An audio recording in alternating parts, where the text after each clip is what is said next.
I am Joel McLeod, and welcome to the Nanofiber. Here we are at the start of another school year in Ontario. As parents, we want our kids to be set up for success. One of the best ways to do that is to ensure that they start their day with a full belly. Hunger can be one of the biggest detriments to a child's success in school. It was in that spirit that the federal government announced the National School Food Program, a partnership between the federal government and provincial and territorial governments, along with First Nations groups, to help fund school breakfast and snack programs. The program operates by transferring funds to the provinces, which are then distributed among various schools and boards. But does the program work? And is it the best that we can do? Additionally, how committed is Ontario to ensuring that this program operates as intended? Well, to answer those questions and more, I reached out to one of the advocates for the National School Food Program. And today, I am with Sarah Keys and Heather Thoma of the Coalition for Healthy School Food. Sarah has led experiential community-connected food literacy programming in BC and Ontario, and she currently spearheads policy advocacy in Ontario. Sarah is also the food literacy lead at Farm to Cafeteria Canada and has a Master's of Environmental Studies degree from Dalhousie, where she focused on food system sustainability. Heather has worked with nonprofit organizations related to food, farming, health, and the arts at the local and provincial level for over 25 years, including most recently as a food procurement coordinator in support of Ontario's student nutrition programs. Together, they join me to share the highs and lows of the National School Food Program, how it's been rolled out so far in Ontario, and where the gaps are in ensuring that our children have the best possible outcome for success in our schools. Thank you very much, Sarah Keys and Heather Thoma, for coming on to talk about the Healthy Schools program that's going on in Ontario, getting our kids fed before they start their days at school, which is it doesn't. I really don't think it should be a controversy on that, or should be a hard time being a goal. But this is something that we're getting into as the start of this school year is implementing. Thank you, Heather and Sarah, both for coming on today to the 905er. Thanks for having us. Yeah, pleased to be here. I just so we're let's set the base for this episode, just so all of our listeners are on the same footing. Under the current funding model proposed by the federal government, how does the National School Nutrition Program work? Just so we're all on the same page here. Yeah, absolutely. So in 2024, in budget 2024, the federal government committed to $1 billion over 5 years. And that $1 billion was 79 million the first year, it's 201 million the second year, and it goes up incrementally over the years. All of that funding is being sent to provinces and territories. There's bilateral agreements with each province and territory, which got signed really quickly, less than a year. And as well as Indigenous communities and partners. So the funding is basically flowing to these partners from the federal government. And basically it's supporting the existing, because all provinces and territories already have school food programs running. And so basically the federal money is a support for the existing programs, for those programs to strengthen and grow and really align with the national school food policy. Okay. And so we're going to narrow it down here to Ontario. What's the current state of that program here in Ontario? Okay. So basically, the Ontario and the federal government signed the National School Food Program back in November 2023. We were very pleased that they were the third province to sign on to the national program. When that agreement, after that agreement was made, the funding from the federal government was transferred to the Ontario government, who then flowed it to the 14 lead agencies that currently deliver these programs. So in Ontario, we have our Ontario Student Nutrition Program as well as the First Nation Student Nutrition Program. These programs offer school-age children and youth access to a mid-morning meal program. So it's primarily breakfast and snacks that are served with a limited number of lunches offered throughout the program. And so what happens is the funding from the province and the federal government gets sent to 14 lead agencies, which are nonprofits that are in 14 different regions in Ontario. They work with either community partner nonprofits, kind of at the middle stage, or they work directly with schools and school boards, and they offer these programs, support these programs to run. So they do things like support staff and support staff at the regional level, as well as support food and logistics. Heather can speak to that a little bit more. And then on the ground, what happens is most programs run with the help of school level volunteers. So right now, before the federal funds came in, 80% of schools had student nutrition programs. So that's the Ontario Student Nutrition Program, and then the First Nations Student Nutrition Program operates at 161 sites in Ontario. So yeah, these programs have been running for quite a long time, and the federal money is a really welcomed addition to now a really cost shared program, because we already have, the nonprofits that run these programs. They raise a lot of money from the communities, from national and provincial funders. They get the funding from the provincial government, and now we have funding from the federal government. In some cases, too, there's municipal funding that goes into these programs. So it's a really great cost shared model here in Ontario, and one that's going to thrive even more with the federal funding. The one distinction here that I think is important to point out to listeners, like this isn't a streamlined program. This does seem to be like there are different programs. Like it's a decentralized program, if you will, rather than like a specific like federal school lunch program in the schools.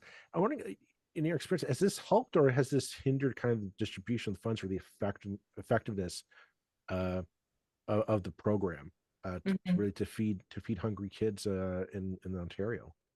Yeah, well, we do have a community-based model here in Ontario, and that's actually a really big strength, because what happens is the community gets to decide what their school food program looks like, and they get to involve all the local actors at that school level, so at that community level. So there's public health, there's principals, there's the student nutrition program coordinators, who are all sitting at a table making decisions, and so that's a really big strength, actually. And then at the school level, they get to decide what they want in terms of a program. Do they want a snack program, a breakfast program? If there's enough money, I'm sure there'll be more interest in lunch. But we actually, yeah, we think that this community-based model is one that is unique in Canada, and it's one that has been really able to leverage the power of nonprofits and charities to raise a lot more money. Because right now, before the federal funds came in, MCCSS, the Ministry of Children, Community and Social Services, they provide seed funding, but it's only seed funding, so it's only a portion of the whole program costs.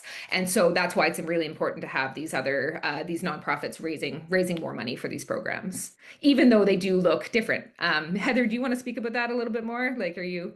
Yeah, I think I would agree with Sarah that the diversity of programs is a strength. There are different cultural groups, there are different needs from north to south. And one of the things that we really want to continue to support is that the local community farmers and businesses can be part of the systems as well. And that's going to look different in every community also. So it is, there are logistical complexities to that for sure. But I think what we really are looking to do is create a cohesion and some principles that are the same across all the programs, but allow each community to make their own decisions. Um, One of the things that we've organized recently is a visioning process across the province so that we can bring all the different folks from different sectors together to really see how do we balance the diversity with the shared vision. And I think that's just going to be an ongoing process that allows more buy-in, really, as Sarah said, from Mhm. different people involved in different sectors of the school food system. And one thing that is great in addition to that is we have now we're working on the final draft of our Ontario school food vision. So what all these Mhm. 145 participants came to this visioning process and gave input on what we want to see long term in school food in Ontario. So we have that, but we also have the National School Food Policy, which has a really comprehensive vision that is working towards a universal program that's non-stigmatizing and supports local farmers and is culturally diverse and supports the environment. So it's a really we have good visions and we're working towards good visions, but we do need more support to get there. I, I kind of want to talk about that your vision there, and because my brain's going a mile a minute here, so give me a minute to catch up to my thoughts here. Probably the I'm thinking of like the current situation with South of Burn. I'm not going to go too much in that, but there's talk about supporting local more and more. And this program is it seems to me to be a great way to support local farmers and local agribusiness because of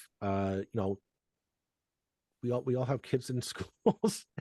It seems like a pretty good way of just getting healthy, nutritious Canadian Ontario grown fruits and vegetables into the bellies of hungry kids. And I wonder, like, what can you talk a bit about that part of it? Because that is something I don't think gets talked enough about in this program. Is just how we can tie into our agribusiness industry and the farmers and around us. For sure, I'm going to let Heather take that one because she's actually running a Oh, Heather, project right now please. that's all about this. Absolutely. I'm glad you brought this up because it is something that we have been talking about for a long time, and that I think a lot of the coordinators of the programs also value. And it ends up being a bit on the margins, even though it's a priority and we understand it's important, it doesn't get to the center. But right now, we actually have a research project that we're working on with the Greenbelt Foundation, specifically to look at what is the potential here and how do we bring together more of those local producers and growers cooperatives with schools. And because you're right that when we were talking earlier about the complexity of the system, it's a trickier process for those local farmers to figure out who do they talk to, where does that happen, how do they move forward. And so that's exactly what we're looking at through this project that we are working on. But I know that Student Nutrition Ontario is also looking at that to say how do we balance and have a bit of centralization so that the communication can be easier and the purchasing can be easier. There are a lot of different partners who are food distributors across the province who are both nonprofits and for-profits who are really, really strong allies with the programs, and they will be part of this solution as well. So we've been speaking with the Ministry of Agriculture, with the Ontario Fruit and Vegetable Growers Association, and so there are um, yeah, touch points basically where we can have these conversations. And the federal program actually allocated $20 million across the country specifically for Buy Canadian. So this national program is going to earmark funds specifically to move this forward, and I think that's going to encourage each of the provinces and territories to figure out how does this work best Hmm. in each province. And we were actually on a call yesterday with folks from British Columbia who said that there are food literacy representatives in British Columbia within the Ministry of Agriculture.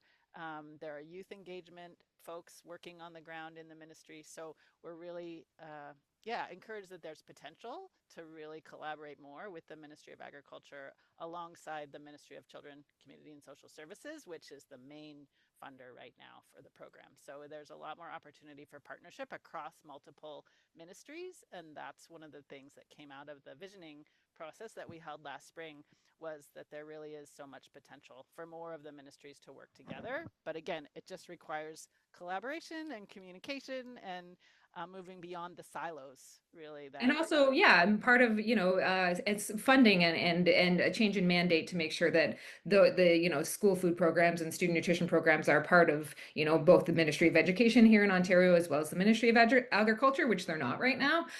Because yeah, there is such that we have many recommendations for where the Ministry of Agriculture could step in and support the student nutrition program, because we know, like, through research, that expanding the market for Ontario grown food, grown and prepared food in schools will reduce our dependence on imports, as you were talking about earlier, Joel. Support farmers, strengthen our both regional and our whole Ontario's food systems. And so there is real potential here. We know internationally the school food programs and local procurement within school food programs has been said to be a game changer for local economies. And so we really want to see that potential being actualized here in Ontario. Um, you mentioned, Heather, you mentioned about the green belt and going to farmers in the green belt, and that's something I didn't think about, honestly. And like I'm hitting myself in the butt because that's low hanging fruit, no pun intended. But a lot of some listeners in the 905, they live on that border of the rural communities, and there are parts of the 905 that are predominantly rural. And there are things about, like, you're driving along farm roads and you see, there's a somebody growing potatoes, somebody growing peppers and whatnot. People say, well, if they're rather than let it rot, like, why can't we put it into, if we don't sell to the supermarket, why can't we give it to such as our schools, put it into a nutritious meal that way? Is there a lot, is there a real barrier to doing that? Because that always seemed like a pretty simple thing to do. Is that if there's a farmer that says, I've got a couple extra bushels of whatever, apples or pears or whatever, yeah, I'm gonna, let me send it down to the school board, and you can send it to a school that needs it. Yep. This doesn't seem to be rocket science, yet somehow it always turns out to be. There's always some Yep. No, thing that's always in the way. I'm just, can you maybe expand on that, and what you're actually trying to do there, and what's the barriers to just, it seems to be really easy to do. yep. It's definitely possible, and in some respects it's easy. I guess it's a matter of time and knowledge, right? So that the farmers are really mainly focused on farming, and the schools are really mainly focused on education and food. The connection between those really needs a dedicated person and dedicated focus to make that pathway clearer. So Hmm.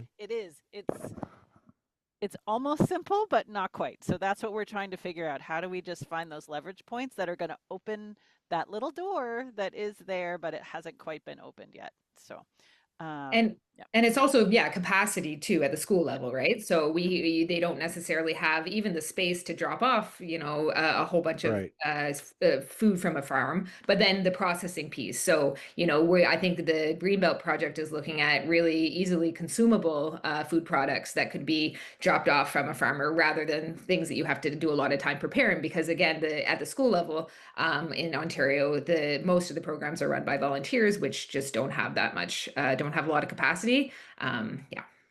And so I think that's one of the things that we're looking for in terms of increased funding, right? Is for food costs, for sure, because costs are going up for food, but also for infrastructure, to look at Hmm. what infrastructure do schools have? Do they have a kitchen? Do they have enough refrigerator Right. space to be able to store those whole foods?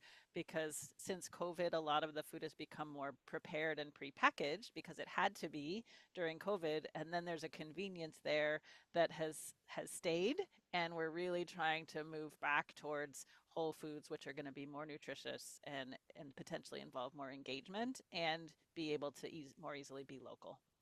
And And we've also seen some pilots in Ottawa, actually, who have paid coordinators. So there's stipends for coordinators at the school level who are mhm. able to then process those whole vegetables. So we're getting more whole ingredients into the student nutrition program, and creating efficiencies and reducing packaging waste. So there's a lot of value in exploring that as well. I'm curious uh, to get your insight in terms of. I think there's an idealized version of this program. I don't think there's anybody really opposed to the idea of feeding kids. At least I hope there's not. before they start their day at school. And I think there's an idealized version of this, and there is a bit of the reality of where we're at. I'm wondering, um, Sarah or Heather, how big of a gap is there between the reality and the ultimate goal of, I guess, kids getting a healthy, nutritious start to the day so they can succeed at school versus right now, which is, not to knock on volunteer, but the volunteer run um, situation, is there a big gap there, or is this just one of those things that we got to deal with? Sarah, Yeah, go ahead. yeah. So right now, so if we were to, so right now we have the program in 80% of schools, which is if we wanted to get to 100% of schools, that's another about 1,000 schools in Ontario. So there's that gap in terms of access to these programs. When we think about participation, there's about 40% of the total Ontario student body that's participating in these programs right now, or of eligible students is about 50%.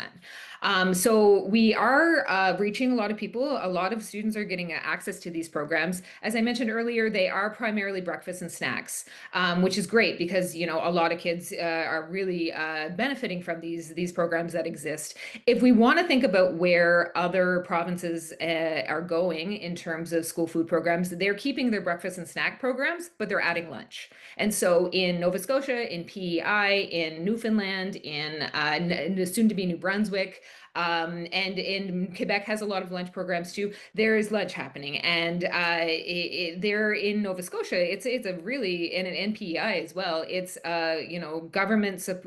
provincial government supported kind of initiative that are the models are pay what you can models, and so parents get to pay what they can. If you can pay 650, which is kind of the highest price you can, if you can pay the middle amount, then that's what you pay, and if you can pay nothing, that's it, right? And there's no stigma attached. It's all an online kind of ordering model, so nobody knows. Those kind of models are actually being piloted right here in Ontario too, with the support of the new federal funds. It's just that we don't have enough money to really expand them to all schools yet. Mhm. And so what we need is more funding from all levels of government. So it's, more eventually more funding, more federal funding. We definitely need more funding from Ontario. Well, we, really value all of the funding that they currently give. We are, compared to other provinces and territories, we're about second to last when it comes to investing in school food per capita. So we really want to see, Ontario hasn't had an increase in about a decade, and we want to see Ontario's share increase. And then we also see really good municipal investments. And the city of Toronto has been a leader in this forever. They are now at $26 million per year, which is close to what actually the whole province of Ontario gives, which is about 32 million a year. And so we want to see more municipalities come on board, and we have been. There was 4 new municipalities that have come on board in the last year. The city of Cambridge just increased their share from 15 grand to 30 grand a year. So it's happening. And so we do again need that all level of government support to really make these programs be able to stabilize what's going on and really offer quality food in the existing programs, and then eventually grow, hopefully to more lunch programs. I want to go a bit on the funding numbers that you're giving there. You're talking 30 million for the entire province from the provincial government to put in that's to fund this healthy school program.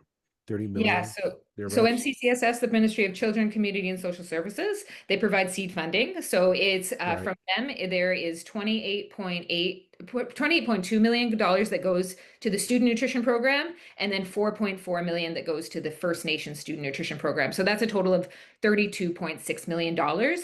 There is an additional 3.6 million dollars that comes from the Ministry of Health to the Northern Fruit and Vegetable Program, which supports schools in northern communities 20 years a week with additional fruits and vegetables, but it's kind of outside the student nutrition programs. Fair So yeah, enough. from MCCSS, the total is 32.6 million. That doesn't sound like a lot when you think of the overall budget of the largest province in Canada. We're talking $1 trillion budgets. Um, what I know there's reluctance always to spend money on new things, typically. Um, what's your experience been with trying to get buy-in with the various levels of government? Because Mhm. my knowledge, my perspective is when you have all these different kind of fingers in the pie, so to speak, it's easy to say, no, they'll pick up the slack for us not funding this year because of whatever reason. Mhm. What's been your experience with kind of holding the the people with the money with their feet to the fire to say, no, this fork over the money. This isn't going to break the bank. Yeah, You know, we have over the last year and a couple of years since we've been really growing our Ontario Coalition chapter. We've been meeting with a lot of MPPs, ministers. So last year we met with the folks in the Ministry of Education, Agriculture, MCCSS, as well as the Minister of Labor, and yeah, a few other really kind of high ministers. We also had great meetings with somebody in the Ministry of Finance, as well as the Premier's office. So we have been having lots of meetings, kind of sharing our vision of where we could go with school food in Ontario if we did have a bigger provincial investment, and just highlighting that we are, compared to other provinces and territories, when it comes to the per capita investment, we're sitting at 9 cents per student per day. That is, second to last when it comes to the rest of Canada. And we're saying we have such an opportunity right now. We have such an opportunity with the federal funds coming in to build on that investment with an increased Ontario investment. And that would really allow programs to know that they are going to be able to stabilize and they're going to be able to grow and enhance. And there right now there's about 100 schools that we know of on wait lists. But as I said earlier, if we want to get to 100% of schools in Ontario, there's about 1,000 still to go. So that does require a bigger investment. And we just want to make sure that there's really the most nutritious food that can be served in these programs being served. That they're serving 5 days a week. There was kind of cutbacks happening a couple years ago before the federal funds came in. So we want to make sure that all these programs are being able to run 5 days a week for the full school year, and again expand over time to really meet the Mhm. need goals of the national school food policy. um, I get this probably should have been a question I should have asked at the start, and that's my fault. So I'm going to beg your indulgence on this. What's the benefits of feeding kids at the start of the school day? Like, what's the when people are going to think like, what's the return on investment on this? $30 million to put food in the belly of a kid in at my school. What do I get out of it? You know, kind of thing. Right. So I'm gonna put that to you, Sarah, to answer that one. Absolutely. No, great question. Thanks for asking. So, universal school meals have been linked to higher test scores, improved attendance, better behavior, improved mental health. There's a whole bunch of learning education based outcomes that are really, really valuable. Of course, it also helps with exposing kids to new foods and getting them to try it. When you sit down with your classmate and you see him trying a tomato or something you've never tried before, there the likelihood that you're going to try it goes up. I've seen it happen. And those, habits that you're building and are really going to help you form, positive eating, positive relationships with food that can really last a lifetime. So it's really setting kind of behaviors and relationships that are going to be really influential for your whole life. And then the social skills as well of sitting down and eating together, right? And, Mhm.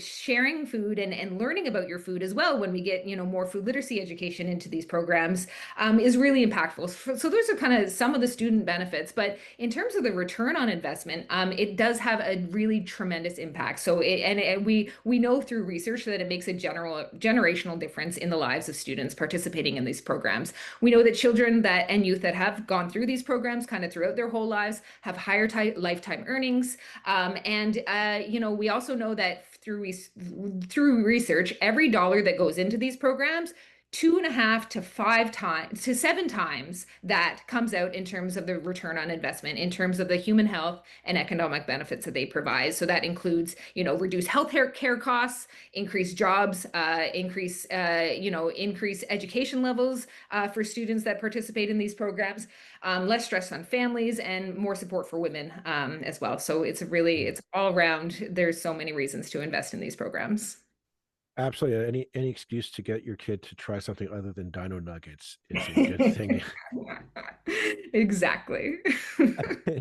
um, And Um, I do actually, can I add to that in terms yeah, of family absolutely. Good. days? Yeah, yeah. Because, juggling packing school lunches for your kid while working is just something that not the tons of parents are really that excited about. And I know I'm one of those parents, right? And so an investment in school food, as actually a bigger investment in school food, is going to be extremely popular and welcome among Ontario families as a way to both address affordability and relieve time burden Mhm. parents, and we're all time burdened, right? And so we see this happening in other provinces and territories who have really invested in a big way in school food, and we're excited for Ontario to increase their investment as well, where we know we can get there.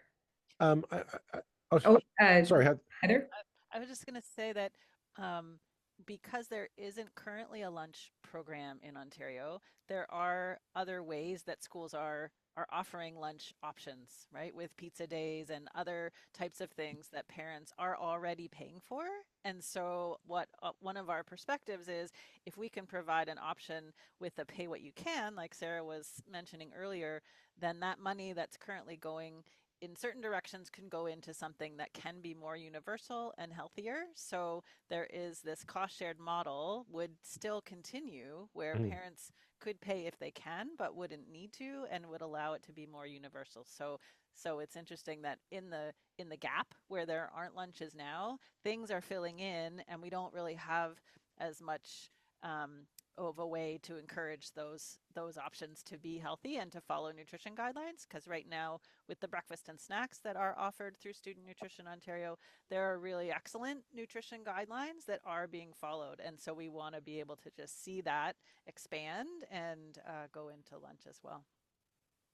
Absolutely. And I think there's also that great opportunity to expose kids to different cuisines, which is I know we all eat. I was gonna say peanut butter and jam, but I know peanut butter is banned from schools these days.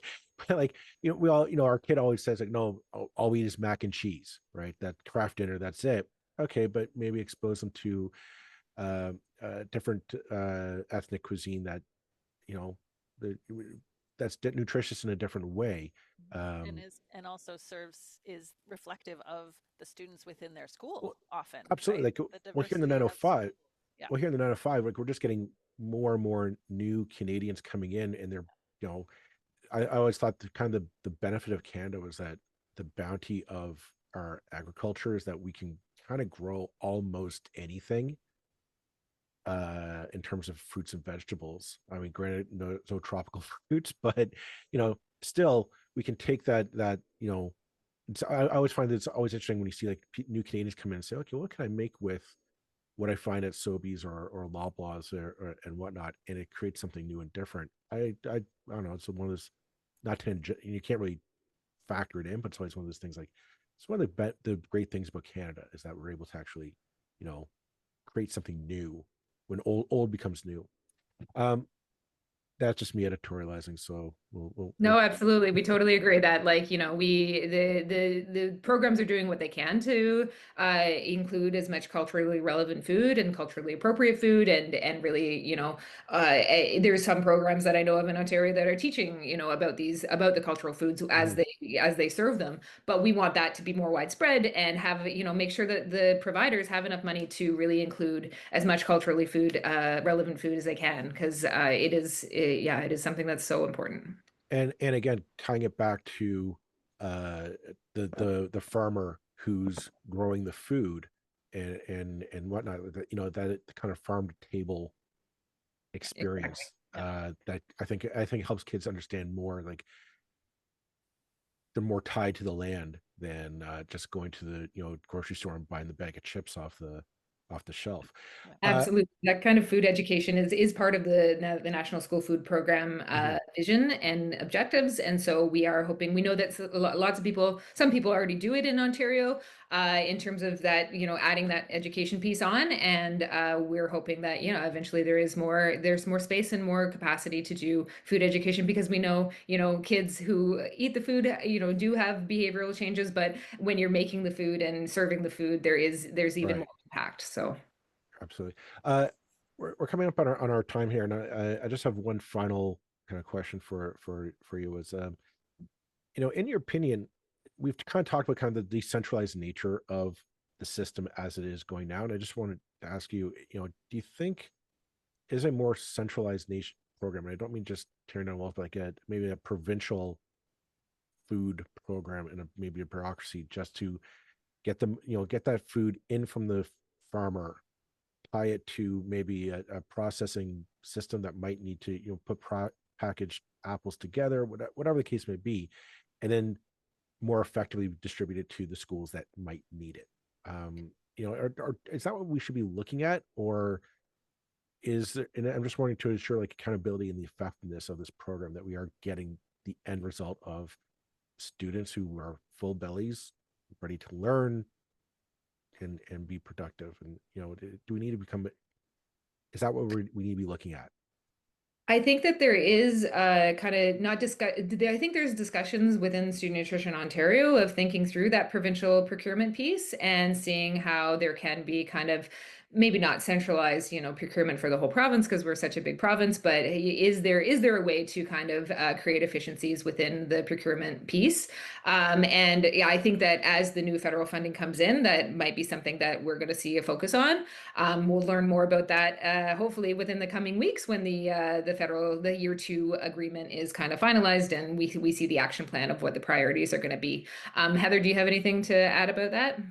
I think we're in this middle ground again, really, like I had said before, that yes, there's more cohesion and more communication that can happen, but because the province is so diverse from north to south, from east to west, we will still see differences between the different regions, but increased communication and increased planning together is definitely something. That's the direction that things are going, and that will be helpful. So I think key players roles that are provincial within the diverse system is something that will be helpful, and I think is happening more and more.